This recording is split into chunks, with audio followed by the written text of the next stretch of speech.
In order to solve a quadratic equation, and the reason I know it's quadratic is because I'm going to end up having an x times an x. So I'm going to end up having an x squared. So I know that this is a quadratic equation. So in order to solve it, it must be equal to 0 and it must be in factored form. So it's equal to 0, and factored form means that it must be broken down to its factors. So a factor times a factor, or a factor times a factor times a factor, means it's in factored form. So it's ready to be solved. So in order to solve it, I'm going to set each factor equal to 0. So I'm going to start with my first factor, which is just a 2. And I already know that 2 does not equal 0. So that's called extraneous. When I put it together and it doesn't work, so I don't do anything with the 2. It's not going to matter at all. So what I need to do is deal with the other ones. So I've got 3x minus 4.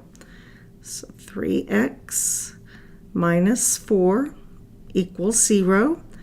And my other factor is 4x minus 1 equals 0. Now I just have to solve these two very simple equations.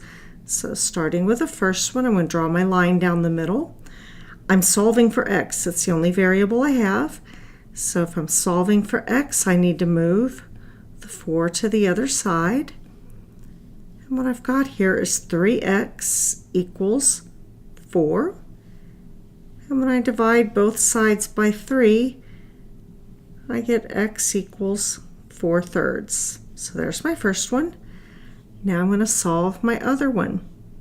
Again, I'm solving for the x, so move the -1 by adding 1 to both sides. So I've got 4x equals 1. And then finally divide both sides by 4, and I have x equals 1/4. So those are my two solutions. X equals 4/3, x equals 1/4. I'm going to write it as a data set. So my x equals a data set of 1/4 and 4/3.